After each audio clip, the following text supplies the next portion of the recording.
The Grand Xenological Conservatory of Apex Lifeforms was, to put it mildly, a bit much. You know the type. Every surface was polished to a mirror sheen, every corner was a mathematically perfect 90-degree angle, and the air itself was filtered to a state of such pristine purity that breathing it felt less like a biological necessity and more like an insult to its artistry. It was the kind of place that had more mission statements than bathrooms, each one laser-etched onto shimmering crystalline plaques in no fewer than 1,200 galactic standard languages. The conservatory didn't just house animals, it curated narratives. It presented theses on biological supremacy, with living, breathing, and occasionally flesh-rending footnotes. Its newest exhibit, the one that had the entire sector's chittering classes abuzz, was its magnum opus. Apex Terrors, a study in Deathworld predation from Sol 3. The curator, a being named High Proctor Zorpox, was vibrating with a level of smug satisfaction that could power a small moon. Zorpox was a Cthar, a species that resembled what you'd get if a praying mantis got a PhD in art history and then decided to wear a tuxedo made of its own exoskeleton. He had 4 primary limbs for manipulation, 2 for locomotion, and a pair of smaller, delicate appendages he used exclusively for gesturing condescendingly. Right now, those appendages were steepled before his multifaceted eyes as he addressed the assembled media and dignitaries. For cycles, he began, his voice a series of melodic, resonant clicks that the universal translator rendered as the most pompous baritone imaginable. The galactic community has regarded Terra, or Earth, as its inhabitants crudely name it, as a galactic anomaly. A Class 12 Deathworld, teeming with biochemical warfare agents you call pollen, tectonic instability, and, most fascinatingly, a biosphere built on a ruthless, unrelenting pyramid of predation. He gestured with a flourish toward the main enclosure. It was a masterpiece of habitat design, a sprawling recreation of a slice of Terran jungle, complete with a waterfall, towering trees, and carefully simulated sunbeams. Within this verdant prison, 3 creatures were on display. One was a vision of fiery orange and stark black, a striped behemoth of muscle and fang currently sprawled languidly on a heated rock. Another was a fluid shadow, a creature of midnight fur and emerald eyes, draped over a thick branch like a forgotten scarf. The third, a rosette-spotted marvel of coiled power, was meticulously, almost surgically, licking its own leg. We have spared no expense, Zorpox continued, his voice swelling with pride, to bring you 3 of its most perfect killing machines. Behold. Holographic labels shimmered into existence above each creature. Panthera tigris. The Striped Fury. A solitary hunter capable of exerting 500 pounds per square inch of bite force. Its roar is a weapon of psychological warfare, paralyzing lesser beings with primal fear. The Striped Fury in question chose that moment to emit a soft, breathy noise that sounded suspiciously like a contented sigh, then rolled onto its back, exposing a fluffy white belly to the simulated sun. Panthera pardus. The Nocturnal Wraith. A master of stealth and arboreal ambush. It can haul prey twice its own body weight into the highest canopy, a specter of death that owns the night. The Nocturnal Wraith twitched an ear, then proceeded to lose its balance, tumbling off the branch with all the grace of a dropped bag of laundry. It landed in a soft pile of ferns, looked around to see if anyone had noticed, and began furiously grooming itself as if that had been the plan all along. Panthera onca. The Jungle Tyrant. Possessing the most powerful bite of any felid, it crushes skulls and turtle shells with equal ease. It is a ghost in the shadows, a swimmer, a climber, an engine of brutal efficiency. The Jungle Tyrant finished licking its leg, yawned so wide its face seemed to turn inside out, and curled into a tight, spotted donut of napping potential. A faint, rumbling purr echoed in the exhibit's sensitive audio pickups. Zorpox ignored all of this. These are not mere animals, he lectured, his condescension appendages wiggling with excitement.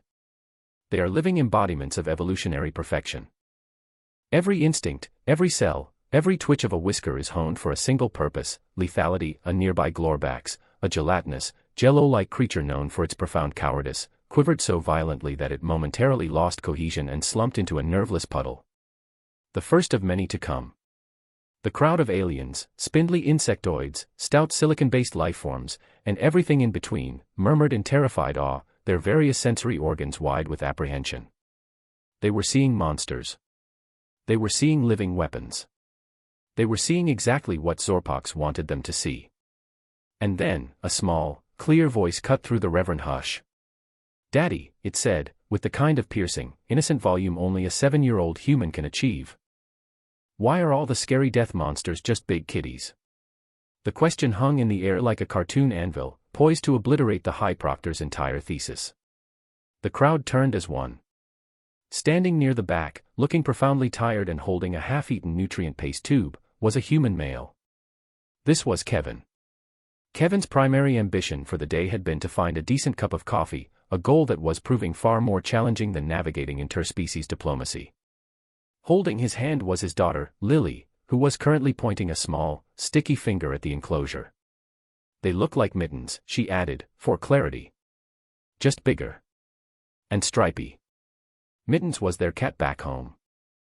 Mittens' greatest predatory achievement to date was successfully ambushing a dust bunny under the sofa. Silence. You could have heard a pin drop, if pins weren't obsolete and if the floor wasn't made of a sound-dampening polymer. High Proctor Zorpak slowly, glacially, turned his head. All 6 of his limbs stiffened. His multifaceted eyes, which could calculate orbital mechanics and appreciate fine art simultaneously, narrowed to focus on this small, bipedal source of heresy. The carefully constructed narrative of terror and lethality was unraveling, thread by tiny, sticky thread. For the first time in his meticulously curated career, Zorpak was confronted with a problem that couldn't be solved with a bigger plaque or a more dramatic spotlight. He was confronted with a child. And worse, a child with a point. The silence stretched, becoming its own kind of auditory event. Kevin, bless his heart, just wanted to disappear. He had the look of a man who knew he was about to be involved in a lengthy, unwanted conversation with a very passionate manager. He gave a weak, apologetic smile. Kids, you know, he mumbled to the universe at large. They just say things. High Proctor Zorpak, however, was not the kids, you know, type. He was the, actually, according to Section 4, subsection B of the Galactic Treaty on Xenological Nomenclature, type. He took a deep, preparatory intake of the hyperpure air, his entire thorax expanding. The translator on his chest shimmered, gearing up for a monologue. This wasn't just a correction, this was going to be an educational crusade. A kitty. Zorpak's voice dripped with a level of disdain usually reserved for discussing unaccredited online universities. He glided forward, his 2 locomotive limbs carrying him across the polished floor with unnerving smoothness. He stopped directly in front of Kevin and Lily, looming over them like a stern, insectoid librarian about to levy a massive fine for noise. Child, he began, addressing Lily but clearly aiming his words at the entire assembled crowd, which was now watching with rapt attention. This was better than the exhibit. You are demonstrating a profound, if tragically predictable, anthropocentric bias.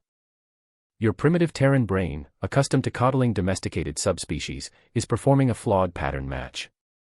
You see a quadrupedal feliform and you associate it with your mittens. He said the name as if it were a particularly nasty piece of fungus he'd found on his shoe. Kevin winced. Look, she didn't mean anything by it. It's just, you know, there, he trailed off, searching for a diplomatic word. He failed. Cat-shaped. Cat-shaped is a simplistic descriptor for a complex and lethal morphology. Zorpak snapped, his smaller appendages vibrating with indignation. Let us examine the specimen designated Panthera tigris. Your stripy kitty possesses retractable claws, each one a keratinous scythe capable of flaying muscle from bone in a single swipe. Its canines, up to 4 inches in length, are not for show, they are precision instruments designed to sever the spinal cord at the cervical vertebrae. Do you understand what that means? Lily, who had been listening with surprising focus, whispered to her dad, he talks a lot. Kevin patted her head. He's very passionate about his job, sweetie. Zorpak, hearing this, puffed up even further. Passion has nothing to do with it. This is empirical data. The striped specimen can leap over 30 feet horizontally from a standing start. It can achieve speeds of 40 miles per hour in short bursts. It is an ambush predator that has claimed more human lives than any other large carnivore on your entire planet. To compare it to a domesticated pest control unit is an insult of the highest order. Another Glorbax, having just reformed from its earlier puddle state, heard the words, claimed more human lives, and promptly fainted again, this time with a soft, wet plop. Okay, we get it, Kevin said, holding up his hands in surrender. Super dangerous. got it. Big, scary, definitely not a kitty. He was trying to de-escalate. This was, fundamentally, his mistake. You don't de-escalate with someone who has built their entire personality around escalation. No, I do not believe you do get it, Zorpox retorted. He turned to the crowd. The human's casual dismissal is a perfect example of what xenobiologists call familiarity contempt. Because they co-evolved with these apex hunters, they have become desensitized. They cannot appreciate the sheer, unadulterated lethality that we, as objective outsiders, can. He pointed a sharp limb at the jaguar, which was still deep in its nap. That specimen, Panthera onca, does not suffocate its prey like its lesser cousins. No, that would be too pedestrian.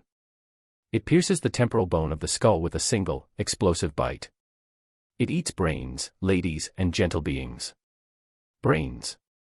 A collective gasp went through the non-human contingent of the crowd. A few more spectators wobbled. Kevin sighed. This was going spectacularly wrong. Yeah, they're strong, he conceded, trying a different, more agreeable tack. You're absolutely right. But the thing is, they're also just really lazy. I mean, that one, he pointed at the tiger, has been asleep on that rock for 20 minutes. Our mittens does the same thing on the radiator. It is not laziness. Zorpox hissed. It is energy conservation. A crucial strategy for an apex predator. It must rest to prepare for the explosive energy expenditure of the hunt. Right, the hunt, Kevin nodded. Or, waiting for a human to dump a bag of kibble in a bowl. Whichever comes first. This was the final straw. Zorpox's multifaceted eyes seemed to glow with righteous fury. The comparison of his perfectly calibrated, wild-strain nutrient paste delivery system to a bag of kibble was the ultimate indignity. He had been challenged. His expertise had been questioned.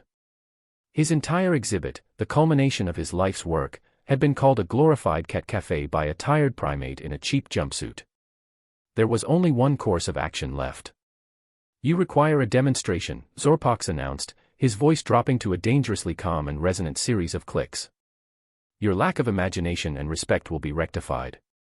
You will witness the kitty in action. And you will learn. He turned away from Kevin and glided toward a large, ominous-looking control panel set into the wall. This was no longer an educational tour. This was personal. And everyone in the room knew it. Kevin just closed his eyes for a second, a silent prayer for a quiet life utterly ignored by the cosmos. Behold, Zorpox declared, his voice booming through the gallery's integrated speaker system, drowning out the gentle waterfall sounds. We will now initiate a Level 3 controlled threat demonstration. Please, remain behind the designated safety lines. The stasis field is rated for 12 million joules of kinetic impact, but we advise against testing its limits. This announcement had the desired effect. The crowd, which had been inching closer to watch the argument, scurried back with a collective gasp. Several more glorabacks preemptively fainted, creating a small, gelatinous pile near the refreshment stand. Even the Kthar dignitaries, who were usually too busy being aloof to show emotion, shuffled their locomotive limbs back a few paces. The air crackled with a mixture of terror and anticipation. Kevin just sighed. Oh, for crying out loud, he muttered under his breath. Lily, on the other hand, perked up. Is there gonna be a show? Sort of, sweetie, Kevin said. A very angry bugman is about to try and prove a point using a sleepy tiger. Zorpox, oblivious, was at the control panel. His 4 primary limbs danced across the holographic interface, his movements precise and dramatic. He was a conductor orchestrating a symphony of impending doom. Engaging Protocol 7, Gamma, 9, simulated prey introduction, he announced, mostly to himself. Subject species, the Thraxian meadowgrazers. A notoriously skittish and nutritionally dense life form from Thrax 4. The perfect stimulus. With a low hum, the enclosure's advanced holographic projectors whirred to life. Inside the habitat, several shimmering, deer-like creatures materialized. They had 6 legs, iridescent fur, and large, soulful eyes that practically screamed, I am a helpless victim. They began to move, their programmed instincts kicking in. They nibbled nervously at holographic grass, they flicked their fan-like tails, and they cast fearful glances toward the slumbering predators. The crowd held its collective breath. This was it. The moment of truth. The unleashing of primal fury. The nocturnal wraith, the panther, which had been pretending to be asleep after its tumble, opened one green eye. It watched a hologram deer wander a little too close to its branch. The deer bleated a synthesized, pathetic bleat. The panther considered the situation for a long, drawn-out second. Then it closed its eye again. It wasn't snack time, and that thing wasn't even real. It didn't have the right smell. Pass. On the heated rock, the striped fury, Panthera tigris, was disturbed by the noise. It shifted its massive body, stretched its forelegs out in a move that any human would recognize as the big sleepy stretch, and let out a gigantic yawn, showcasing those 4-inch canines in a way that had nothing to do with predation and everything to do with being woken up from a really good nap. It glanced at the frantic, shimmering deer, blinked slowly, and then rested its head on its paws, facing away from the commotion. The jungle tyrant, the skull-crushing jaguar, was the most active of the three. It actually lifted its head. It watched the holographic display with what might have been a flicker of interest. A particularly plump Thraxian meadow grazer skittered past its resting spot. The jaguar's tail twitched. Once. Twice. Then, with the coiled power and explosive speed Zorpox had so breathlessly described, it stood up, walked 3 paces over to its water bowl, and took a long, loud, lapping drink before settling down in a new spot, pointedly ignoring the entire holographic massacre in waiting. The silence that followed was of a different quality than before. It was a thick, heavy, awkward silence. The kind of silence you get when someone tells a joke and the punchline is just missing. The crowd of aliens stared, their various sensory organs swiveling from the utterly placid cats to the increasingly agitated Zorpox and back again. They are conserving energy, Zorpox stammered into the microphone, his voice a few clicks higher than before. Yes. A masterful display of patience. They are assessing the situation, waiting for the perfect moment to strike. They will not be rushed. Kevin couldn't help himself. He leaned over to Lily and whispered, "This is what Mittens does when we buy the cheap cat food." Zorpox, whose auditory sensors were far more sensitive than Kevin gave them credit for, overheard this. A ripple of something, rage, panic, humiliation, went through his chitinous frame. Patience was no longer an option. His reputation was on the line. Insufficient stimulus, he declared, turning back to the panel with renewed, frantic energy. Of course. These are apex beings. They require a greater challenge. Activating Protocol 8, Delta 2, heightened prey distress. The holographic deer suddenly started running in panicked circles. Their synthesized bleats became high-pitched, terrified shrieks. One of them even simulated a limp, making it the perfect target for any self-respecting predator. Red lights began to flash subtly within the enclosure, a visual cue for imminent danger. The panther, annoyed by the flashing lights, got up and moved to a more shaded part of the branch, deeper in the foliage. The jaguar, having finished its drink, was now giving itself a thorough bath, its rough tongue making rasping noises that were clearly audible over the fake screams of terror. And the tiger. The magnificent, lethal, striped fury of the Sundarbans. It rolled onto its other side and began to snore. It was a deep, rumbling, thoroughly unimpressed snore. The crowd was starting to murmur. The awe was curdling into confusion, and from there it was a short trip to disappointment. A few of the dignitaries started checking their datapads. A stout silicon-based lifeform, whose species communicated through low-frequency vibrations, was resonating with what could only be described as the seismic equivalent of a bored sigh. The pile of fainted gloorbacks remained static. No new members joined their gelatinous fraternity. The terror was gone, replaced by a creeping sense of second-hand embarrassment for the frantic curator. Zorpox was sweating. Or at least, the Cthar equivalent, which involved a thin, iridescent film of lubricating fluid beading on his exoskeleton. No, this is merely a testament to their intelligence, he shouted, his voice cracking. They recognize the simulation. Their superior intellects cannot be fooled by mere photons and sonic emitters. They demand authenticity. His hands flew across the console, his earlier precision gone, replaced by desperate slapping. Override. Activate environmental hazards. Simulate a monsoon. And a Class 2 electrical storm. Predator-prey scent markers. Maximum dispersal. The enclosure's systems went into overdrive. The gentle waterfall became a raging torrent. Sprinklers in the ceiling unleashed a torrential downpour. Strobing lights mimicked lightning as thunder boomed from the speakers. The holographic deer, now soaked and terrified, slipped and slid through the artificial mud. And powerful fans blasted the air with a complex cocktail of synthesized pheromones, a scent profile that screamed panicked ungulate and fresh meat. The effect on the predators was immediate and dramatic.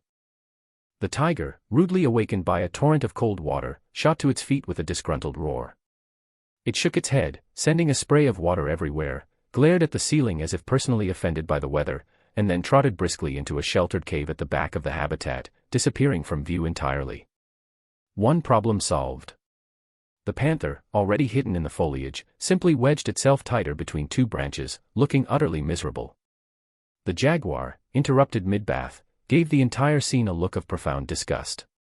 It sneezed, shook one paw distastefully, and then began methodically licking it dry again, as if trying to erase the memory of this whole undignified affair. Zorpak stared, aghast. He had thrown the entire force of his multi-million credit environmental simulation system at them, and their collective response was a resounding, ugh, gross. He had created a dramatic tableau of a life-or-death struggle in a raging storm, and his star performers had unanimously voted to sit it out and wait for it to be over. His shoulders slumped. His condescension appendages drooped. He looked less like a high proctor and more like a child whose elaborate Lego castle had just been trampled. It was at this point that Kevin decided that enough was enough. This had crossed the line from funny to just plain sad.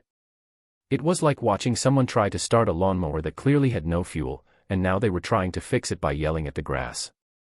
He let go of Lily's hand. "All right, hang on," he said, his voice calm but firm. He started walking toward the control panel. Zorpak looked up, his multifaceted eyes wide with a fresh wave of panic. "Civilian. Halt. This is a restricted area. You are not authorized to approach a Level 4 console during an active demonstration." "Yeah, I can see that," Kevin said, not stopping. "Your active demonstration is putting everyone to sleep, including the main attraction." He reached the console and looked over the bewildering array of holographic buttons and sliders. "You're trying to make them hunt, but you're going about it all wrong." "Wrong." Zorpak sputtered, his dignity making a brief, valiant last stand. "I have 3 xenobiology doctorates. I have studied predatory behavior models for 50 cycles. I am the foremost authority on—" Yeah, you're very smart," Kevin interrupted, his tone surprisingly gentle. "But you're thinking like a scientist. You need to think like a zookeeper. Or, well, a cat owner." He scanned the interface, his eyes skipping over the dramatic, important-looking controls like engage pack dynamics and initiate territorial dispute. He was looking for something else. Something simpler. You can't force them to perform. They're not machines. They're cats. You can't make them do anything. You have to make them want to. Zorpak stared at him, dumbfounded. Make them want to.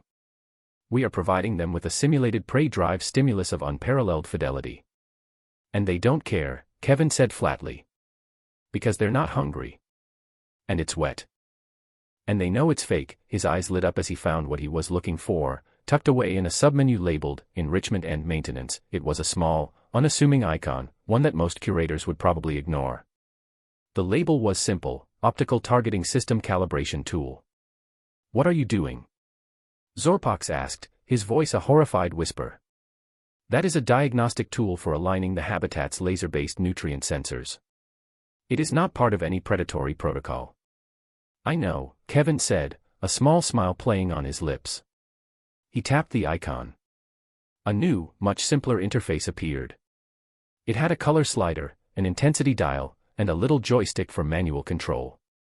He slid the color to a bright, obnoxious red and cranked the intensity to about 70%.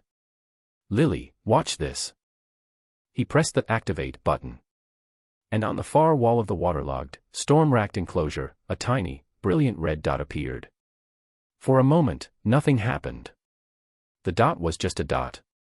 And then, in the gloomy cave at the back of the habitat, 2 orange eyes flashed in the darkness. The snoring had stopped. The jaguar, which had been meticulously cleaning its paw, froze mid-lick. Its head snapped up. Its pupils, moments before lazy slits, blew wide, turning its eyes into black, bottomless pools. Its entire body went rigid, coiling like a spring. From the high branches, the miserable, rain-soaked panther peeked out. Its gaze locked onto the dot. A low, guttural chuffing sound, a noise of intense, focused excitement, echoed from the leaves. Kevin moved the joystick, and the dot danced across the wall. What followed was not a hunt. A hunt is a calculated, efficient, often brutal affair. This was something else entirely. This was chaos. This was pure, unadulterated, joyful mayhem. The tiger exploded out of its cave like a striped cannonball, ignoring the rain, the mud, the everything. It hit the ground running, its massive paws churning up divots in the soil as it chased the tiny, dancing light. It wasn't trying to be stealthy, it was a 400-pound blur of orange and black, utterly consumed by the chase. Kevin jiggled the joystick, making the dot skitter up the side of the artificial rock face. The panther, the so-called nocturnal wraith, launched itself from its branch. It didn't climb, it flew, a black streak against the gray backdrop of the storm. It hit the rock face with a scrabble of claws, its powerful hind legs propelling it upward in a display of vertical agility that defied gravity. It swiped at the dot, missed, and then clung to the sheer surface, its eyes locked on its elusive target. Kevin swept the dot down to the floor, right in front of the jaguar. The jungle tyrant, the skull crusher, pounced. It didn't pounce like it was trying to kill something. It pounced like an overgrown kitten, its back arched, its tail fluffed up to twice its normal size. It landed where the dot was, skidded in the mud, and spun around, its head whipping back and forth as it tried to relocate its quarry. Kevin was playing them like a maestro. He sent the dot zipping across the enclosure floor. All three predators, forgetting their supposed rivalry and solitary natures, converged. The tiger slid on its belly, front paws outstretched, like a baseball player sliding into home.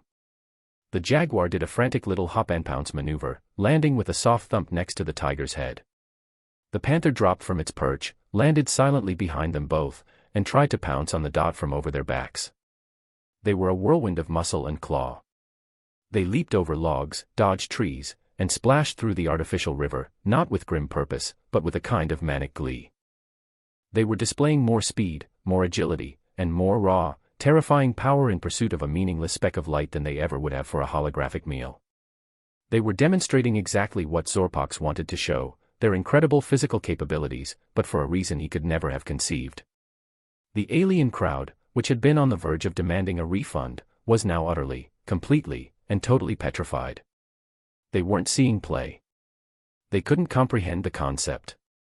Their brains, wired for understanding predator-prey dynamics, processed the scene through the only lens they had. What they saw were three hyperlethal monsters, so fast they were blurring, so agile they defied physics, so murderously focused that they ignored a raging monsoon. They weren't hunting the fake deer, they were hunting something else. Something invisible. Something so terrifying that it had driven them into a coordinated, overlapping frenzy of destruction. A high-pitched, warbling scream came from a spindly insectoid near the front. They are fighting ghosts. The air itself is their enemy. Another spectator, a silicon being whose crystalline structure was now vibrating at a dangerous frequency, resonated, their fury is untethered from logic. They hunt for the sheer joy of the kill. The pile of fainted glorabacks suddenly doubled in size. Then tripled. It was a gelatinous mass casualty event. Zorpox was frozen, his four manipulator limbs locked in a gesture of complete, uncomprehending shock. He stared at the chaotic ballet of death in his enclosure, then at the simple, stupidly elegant control interface Kevin was using, then back at the cats. He had tried to appeal to their hunger, their instincts, their territoriality. He had used the most advanced simulation technology in the sector. This human, this primitive, had weaponized their sense of fun. Kevin, seeing that the point had been well and truly made, and noticing that a few of the more fragile-looking aliens were starting to smoke slightly, calmly tapped the deactivate button. The red dot vanished. The effect was instantaneous. The tiger, mid-slide, skidded to a halt and looked around, bewildered. The panther, clinging to the rock face, blinked and seemed to suddenly remember it was 20 feet in the air in the middle of a downpour. The jaguar, crouched and ready to pounce, straightened up and shook its head as if coming out of a trance. The three apex predators looked at each other. They were muddy, soaking wet, and panting. The tiger let out a soft, chuff sound. The jaguar responded with a similar noise. Then, as if by silent agreement, they all turned and began trotting back toward their respective dry spots, the brief, glorious madness over. The enclosure was silent once more, save for the hum of the now deactivating storm simulation. Kevin turned away from the console and looked at Zorpox, who was still rebooting. He then turned to his daughter. "See," he said, his voice perfectly level. "Big kitties." He then leaned down. "You want to go get some of that weird swirly ice cream?" Lily nodded enthusiastically. "Yeah. Can we get the blue kind?" "We'll see," Kevin said, taking her hand. And together, they began to walk away, leaving behind them an exhibit in disarray, a crowd of traumatized aliens, and a deeply, fundamentally broken High Proctor. The most successful threat demonstration in the history of the conservatory had just been conducted using a diagnostic tool and the logic of a man who just wanted to make a cat chase a string. The aftermath was, to put it mildly, chaotic. As Kevin and Lily made their way towards the Dippin' Dots of the future, the gallery they left behind erupted. Not in panic, but in a strange, thunderous ovation. The aliens, once they had collectively rebooted their nervous systems, had come to a singular conclusion: they had just witnessed the single most terrifying display of predatory prowess in galactic history. They hadn't seen three big cats chasing a light. They had seen three godlike killing machines engage in a battle with an unseen, omnipotent foe, a battle so intense it transcended the need for a physical enemy. They had seen pure, abstract lethality. High Proctor Zorpox was mobbed. Dignitaries clapped him on his chitinous back. Media drones swarmed him, their flash globes popping. "Proctor. A revolutionary display," clicked a Cthar journalist. "The sheer psychological horror," warbled a delegate from Cygnus X-1. "To show us that their murderous intent is not dependent on hunger or survival. Genius. Sheer genius." Zorpox, who was still trying to process how a laser calibration tool had upstaged his entire multi-million credit budget, could only stammer. "Yes, well, the unpredictable nature of the Terran psyche, it is part of the curated experience," he was improvising, and to his astonishment, they were buying it. They were buying it by the shipload. By the next day, the Apex Terrors exhibit was the most talked-about attraction in the quadrant. Attendance quadrupled. The gift shop sold out of plushy tigers, panthers, and jaguars, all of which now came with a small, battery-powered red LED light. The pile of fainted gloorbacks was given its own designated, cushioned fainting zone with a dedicated attendant. Zorpox was summoned before the conservatory's board of directors. He went in expecting to be fired, stripped of his titles, and forced to spend the rest of his days curating a petting zoo for docile, herbivorous space slugs. Instead, he was given a promotion. High Proctor Zorpox, the lead director, a being of pure energy contained in a shimmering field, had pulsed. "You have redefined the very concept of xenological exhibition. You have not just shown us a predator, you have shown us the idea of predation. You are a visionary." Zorpox was now Supreme Proctor Zorpox. He had more funding, a bigger office, and a permanent, high-frequency nervous twitch in his condescension appendages. He also developed a deep and abiding phobia of presentation pointers. Of course, the exhibit needed a few adjustments. A week later, Kevin received a priority message on his personal datapad. It was from the conservatory. He expected it to be a bill for emotional damages to a curator. Instead, it was a job offer. A very strange job offer. Position: Human Subject Matter Consultant, part-time, remote. Duties: provide insight into the behavioral eccentricities of Terran megafauna. Advise on non-standard enrichment protocols. Explain what a cardboard box is and why it is considered a high-value item. Compensation: generous stipend and a lifetime family pass to the conservatory. Kevin laughed for a solid 5 minutes before accepting. His first official act as consultant was to rewrite the exhibit's signage. The old, overwrought descriptions were taken down. The new plaque, installed beside the control panel, which now had a large, red, heavily armored cover over the optical targeting system calibration tool, labeled, "For emergency use only," was a masterpiece of Kevin's signature deadpan. It read. Terran apex felids. Specimens, 1, 1, Panthera tigris, 1, 1, Panthera pardus, 1, 1, Panthera onca. Threat level, variable. Ranges from deeply asleep to existential horror frenzy. Do not attempt to predict current state. You will be wrong. Diet, professionally formulated nutrient paste. They would probably prefer tuna, but interstellar shipping is a nightmare. Behavioral notes.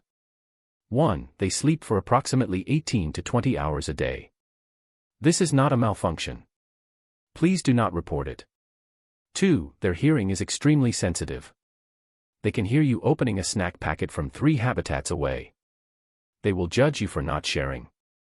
3. They possess an instinctual and deeply illogical attraction to small, moving points of light. For the safety of the universe and the sanity of the staff, the exploitation of this instinct is now a level 5 interdicted action. 4. Yes, they are basically just giant versions of the smaller, domesticated cats from the same planet. No, this does not make them safe to cuddle. We have seen the security footage. It does not end well. Addendum: in the event of an enclosure breach, do not run. Do not make eye contact. Instead, find a large, empty cardboard box. You probably won't survive, but the ensuing display of quantum feline mechanics, wherein the creature is both inside and outside the box simultaneously, will be fascinating for the rescue team to observe. The new sign was a hit. Visitors would read it, look at the sleeping tiger, read it again, and then start laughing.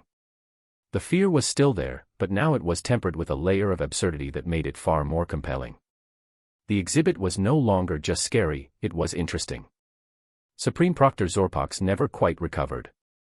He oversaw his new, expanded department with flawless efficiency, but his old, smug certainty was gone. He'd occasionally be seen staring into the enclosure, watching the jaguar meticulously bat a loose leaf back and forth for 20 minutes, a look of profound philosophical confusion on his mantis-like face. He had spent his life studying the galaxy's most dangerous creatures, only to learn the most terrifying lesson of all from a tired human dad: the universe wasn't just logical and lethal, it was also deeply, profoundly silly. And Kevin. He got his free coffee.